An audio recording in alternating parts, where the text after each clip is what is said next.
In the late 1940s, Gloria Clark, a young woman from Barbados, dared to dream of a life beyond the familiar shores of her island home.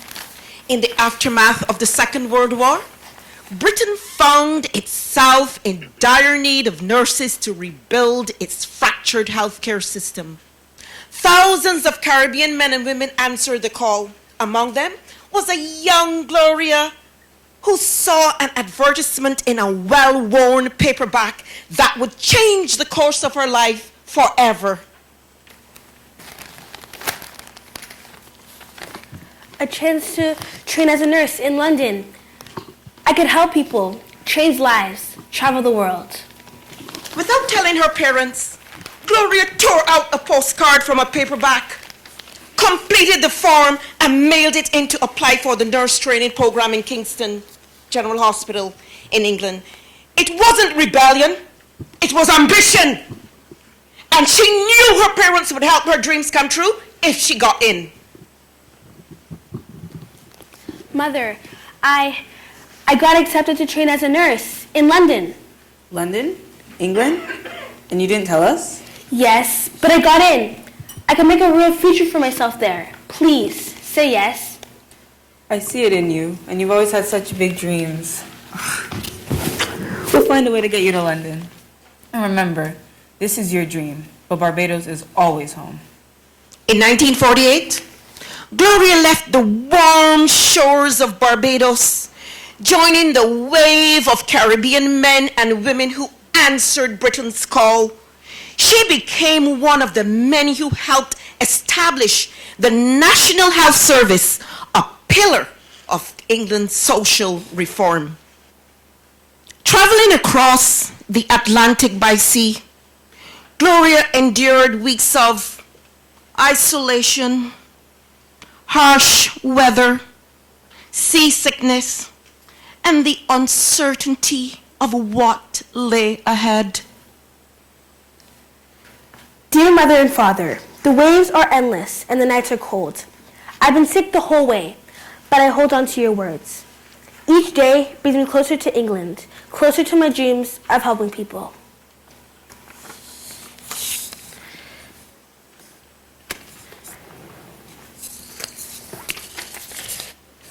So this is England, my new beginning.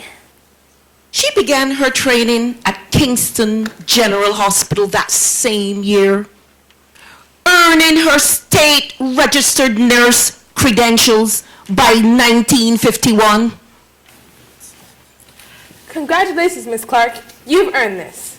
This is only the beginning. By 1955, Gloria had made her home in Montreal.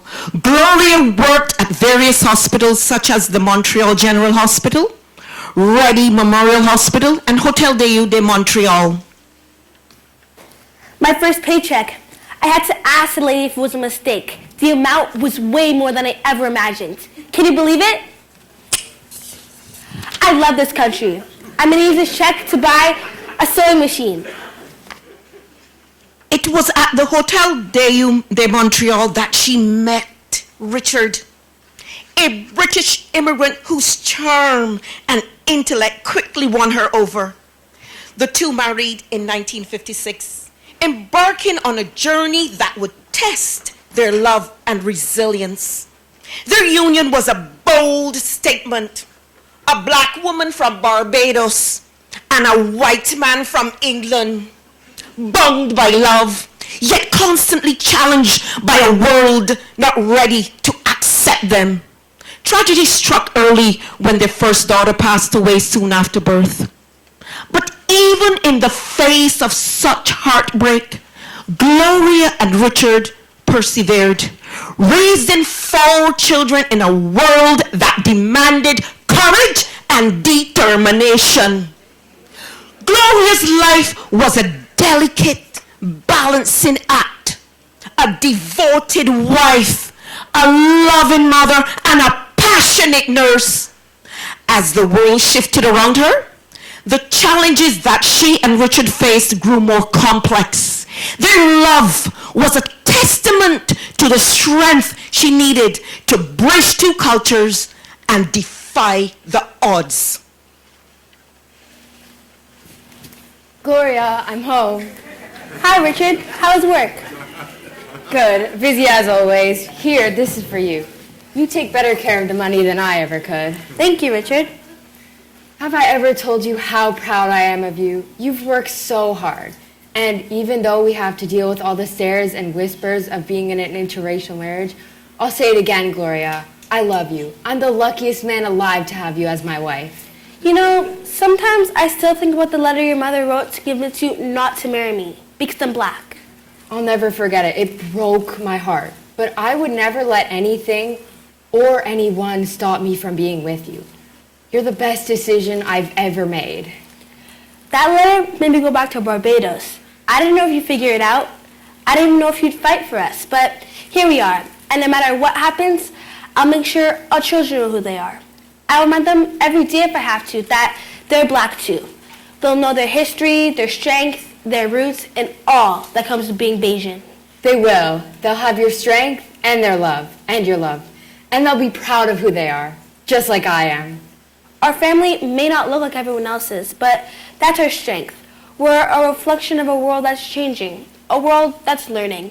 And every time someone questions us, or stares, or whispers, it's another chance for us to show them what love looks like.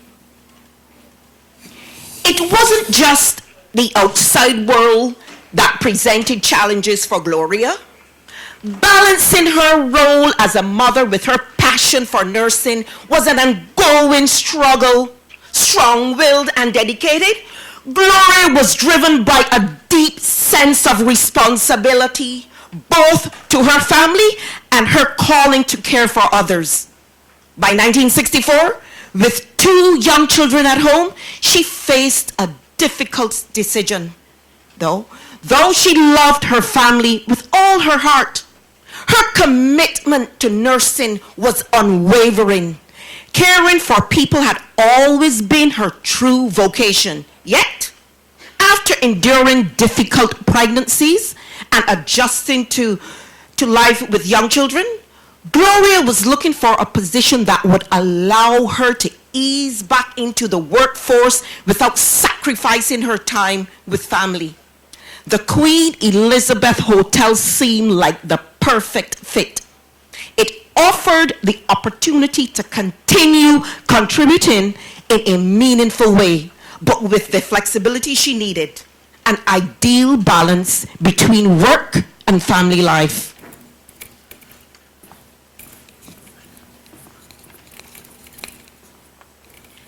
Can I help you, miss? Yes, I'd like to apply for the part-time nursing position advertised in the Gazette. I'm sorry, the position has already been filled. Already? It was just advertised this morning. Yes, it filled quickly. Good day. Well, I'm going to leave my application here just in case. Yes, but they told me the position has been filled. What? That's impossible. I went down after you, and I was given an appointment with the doctor for September 4th. And they made it clear no decisions would be made until after he returned on that date. There is no way the position has been filled. What? Then they lied to me. I'm going to find out. And if it's true, give them a piece of my mind.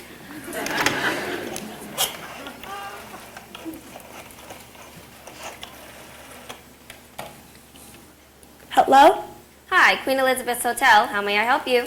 I was wondering if the part-time nursing positions are still open. Yes, positions are still vacant. Applications will be taken until September 4th. Thank you. This is outrageous.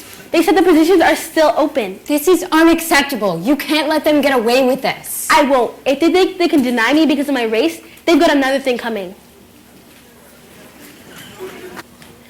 Can you believe this? They said to my face the positions were filled, but when I called, they admitted the applications are still open.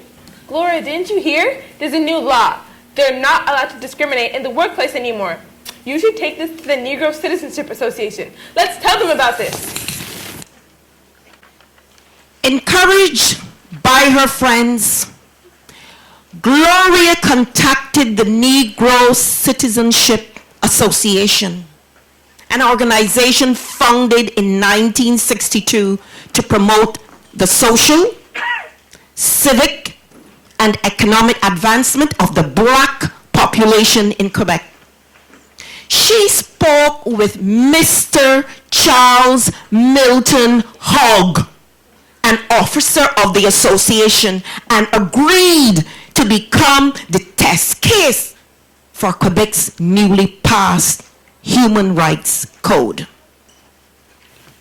Your Honor, the Queen Elizabeth Hotel did not discriminate.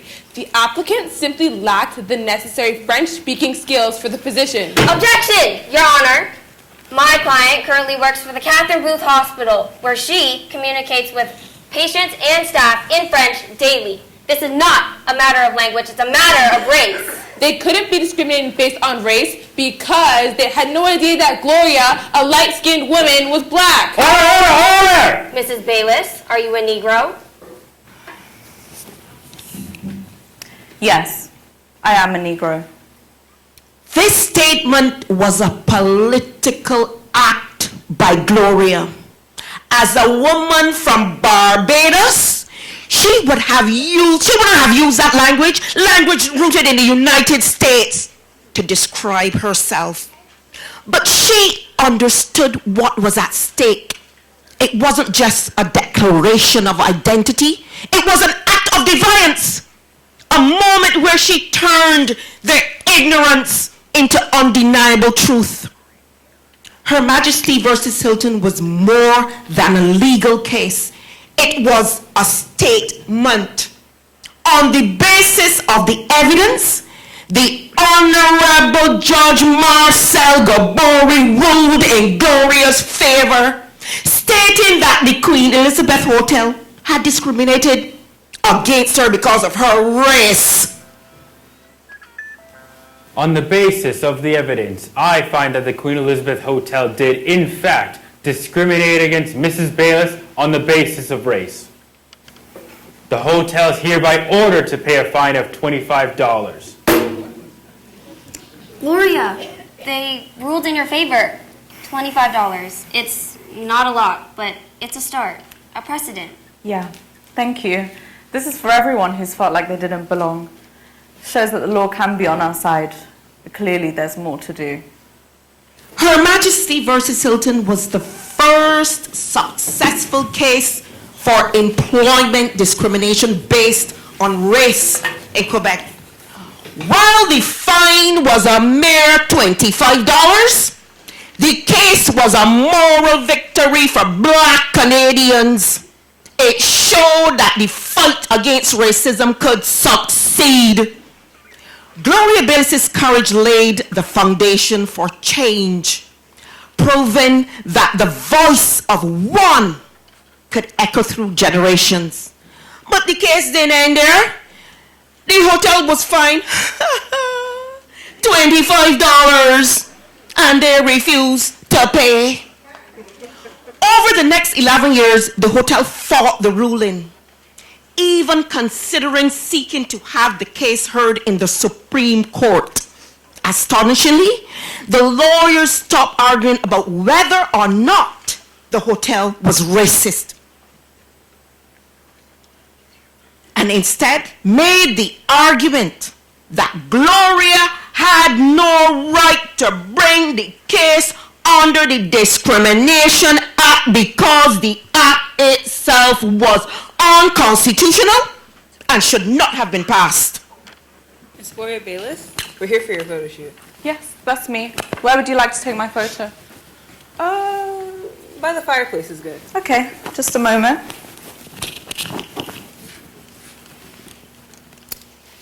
Perfect. The photos will be printed by the end of the week. Okay, thank you. You know, when I went for that job up in Montreal, they told me I couldn't have it because of the color of my skin. But I've been fighting, and now I've set a precedent for racial discrimination in the workplace. I've been fighting for what's right. You've been fighting? Why didn't you tell us? Because that's not your weight to bear. It's mine. You guys need to focus on being children, going to school. Not what I've been fighting for the last 11 years. All this time, and they're still dragging you through court? Yeah. For a fine so small, it wouldn't even buy you a pair of shoes. But It's not about the money, it's about the principle. We're proud of you, Mom. The transcripts from Gloria's case have disappeared. Her daughter Francois has searched through archives, combed through court records, contacted law firms, and even consulted universities. But the transcripts have been lost. What remains are newspaper accounts and quotations from the original ruling, preserved in judgments as the case made its way through appeal. It was the first case in Canada to address racial discrimination in the workplace. A groundbreaking moment in history, and yet the official record is largely gone, leaving behind only fragments of the story of a courageous woman who stood up for what was right. Gloria's accomplishments did not end there with her victory in court. At her kitchen table, she launched a small medical instruments company, Baylis Medical Company, founded in the early 1980s and incorporated in 1986. The company began as an importer and distributor of medical devices. By 2001, it transitioned to research, development, and production, growing into a multi-million-dollar company and a leader in the medical products industry, employing hundreds of people. Her entrepreneurial journey began humbly, but it wasn't driven by determination, but it was driven by determination, passion, and a belief in herself. Hey, Mom. Here are those invoices that you needed to be typed up. Thank you, Frank. Wow, you're such a big help. Is this good for the logo? I made the letters bold like you wanted. That's perfect. You're so talented, thank you. Well, I got it from you, Mom. Hey, Mom, remind me, why did you want to start up this company? Well, you know how passionate I am about caring and nursing, and I really love my patients. And one day a friend of mine, your godfather, George Hudson, he said that there was a need for a retailer of catheters in France, and something just clicked. You know, I have the connections through the work, and I thought, why not? And I really believe in myself, and I wanted to make a difference. Gloria's entrepreneurial vision wasn't built in isolation. She came from a lineage of strong Bajan women. Her mother, back in Barbados, built a house by herself with cinder blocks, collected ackee from their ackee tree to sell in bunches, and even sold paper boxes to make ends meet. The entrepreneurial spirit ran deep in Gloria's veins, passed down from a legacy of resilience, resourcefulness, and determination. Gloria Baylis' life was one of extraordinary impact and resilience. Yet her story is one of untold history. For years, there was no public celebration of her groundbreaking achievements, no recognition for the trail she blazed in the fight against racial discrimination in the workplace. Her victory in court set a monumental precedent for diversity, equity, and inclusion in Canada, but it was largely uncelebrated. Her legacy doesn't just live on in court rulings or business success, though. It lives on in the way she shaped the lives of her family. Gloria's children remember her not as a public figure, but as a deeply caring, loving, and selfless woman. A mother who was always there to lend a helping hand or offer guidance and stand by them in every challenge. She taught them the power of standing up for what is right, the value of hard work, and the strength of compassion. Her children, Francois, Frank, Peter John, and Penny Baylis, have all gone on to be very successful in the healthcare industry. Francois is a distinguished research professor emerita at Dalhousie University and president-elect of the Royal Society Canada 2025 to 2028. Frank is the executive chairman of Baylis Medical Company and former member of parliament and a candidate for leader of the Liberal Party of Canada.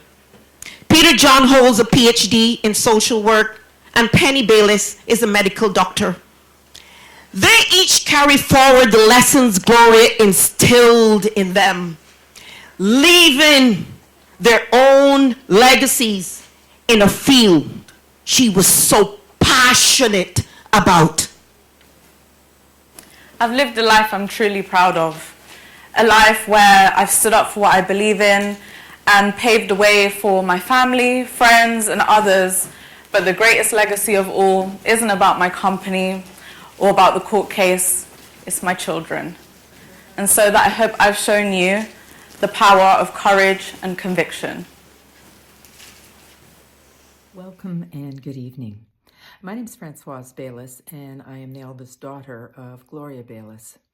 I'm very sorry not to be able to be there with you today as you celebrate my mother, but I am really pleased to have an opportunity to share a few words with you. My mother was an amazing person. She was larger than life, and there are many things that others can tell you about her in terms of her many accomplishments, whether that's in terms of her civil rights work, her community activism, her business acumen. But what I want to share with you is what it's like to be her daughter. My mother cared deeply about friends and family and invested a lot in us. And she also cared deeply about her patients. She was a nurse first and foremost, and she loved nursing. Growing up in our house was a wonderful adventure. Some days were quite exciting. But what I want to share with you are two things that I learned from my mother that I still treat as very important sayings and beliefs. The first thing that my mother said all the time is, if you can do something for someone else and it doesn't cost much, and here she wasn't referring to money, but to effort, her view was just do it. It wasn't any more complicated than that. If you can do something to help someone, just do it.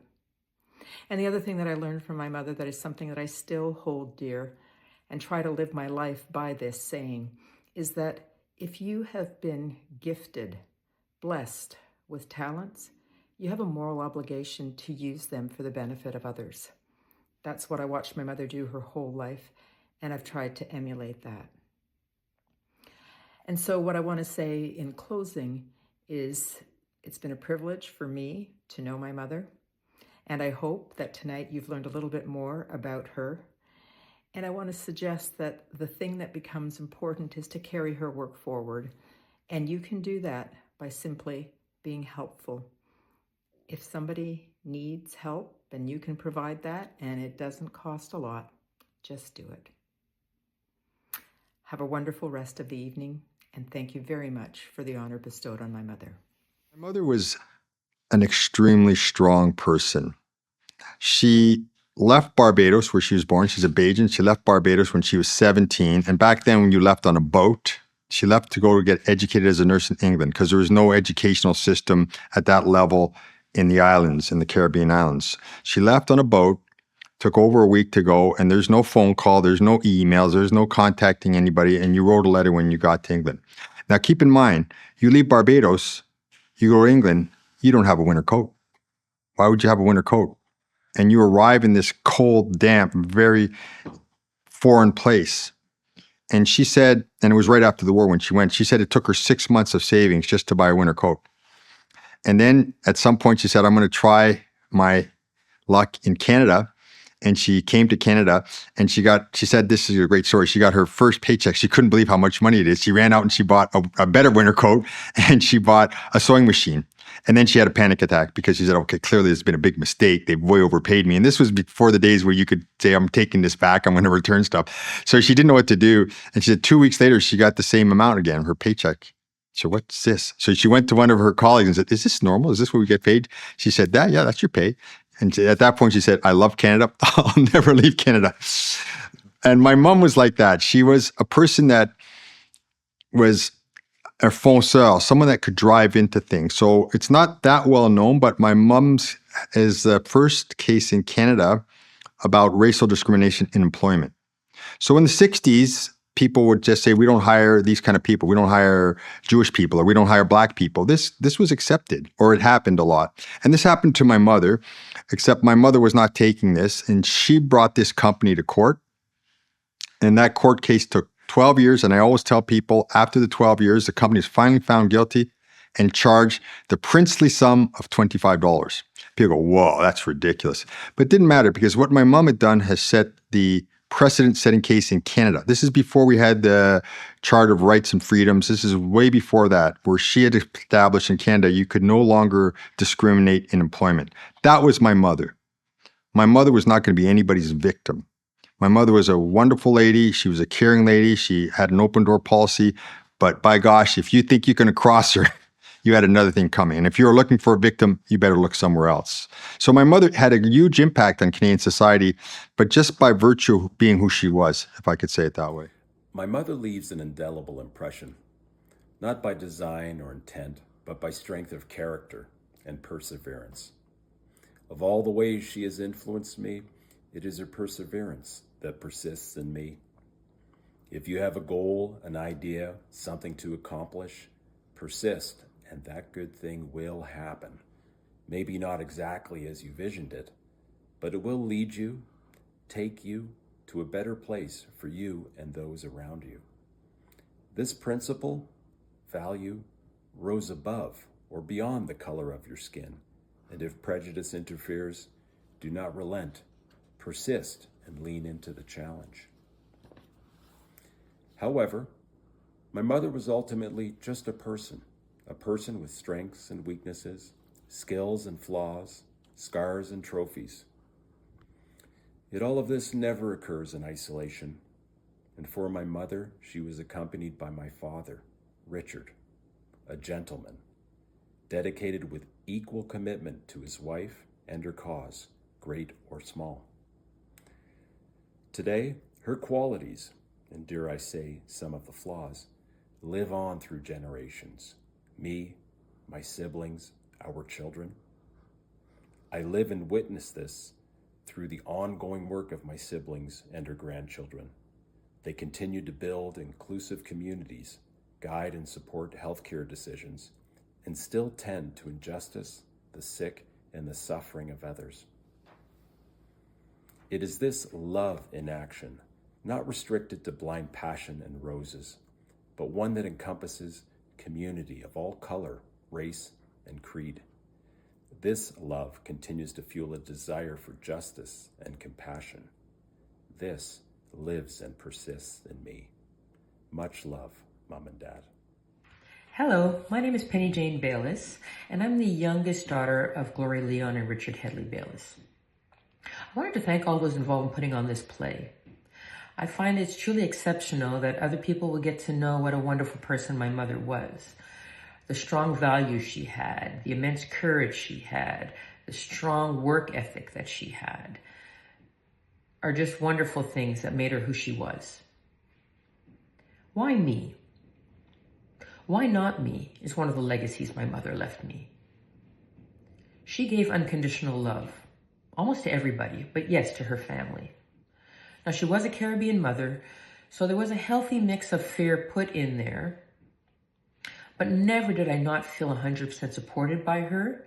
Never did I not know that she would have my back if I needed it. And this stability allowed me to pursue my passions. My mother was the institution in our family. She was the trailblazer. When they wanted to buy their first house, she took on extra jobs wherever she could to make that happen. Her and my father were supported by each other, even though they had the large financial commitment, and we developed our first home. She started her own company when she saw the opportunity. She grew that into something remarkable. She convinced the Toronto French School Board that even though we were Anglophone, we had started our education in French in Quebec and that we should be allowed to continue. And for that, I'm bilingual. She was one part of a couple, and she was very much supported and loved by my father. But she made it clear to him that when you married her family. And my mother sponsored and supported many of her brothers, sisters, nieces, and cousins in coming to live or study in Canada.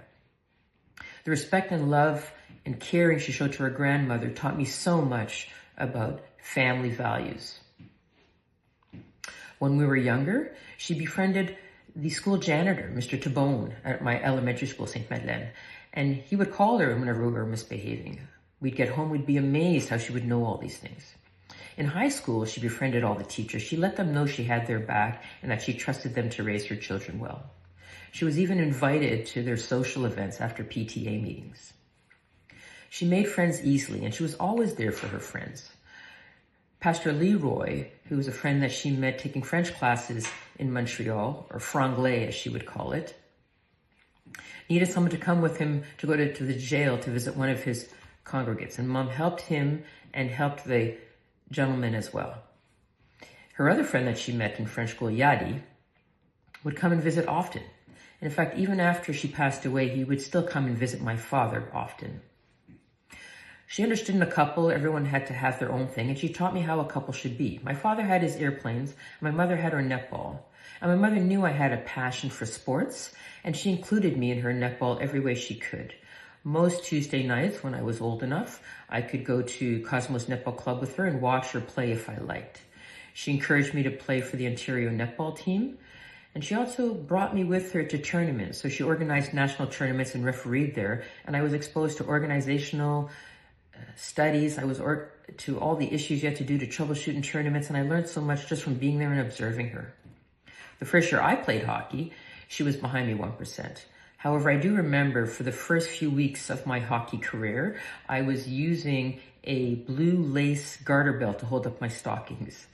And what that taught me was that you just do what you have to do to move forward and make things happen.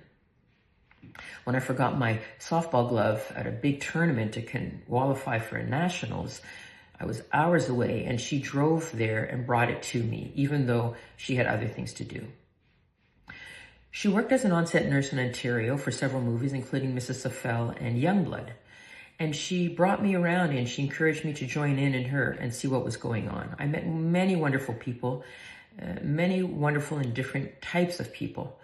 I was even allowed to be an extra in a few scenes. The Black legacy that I have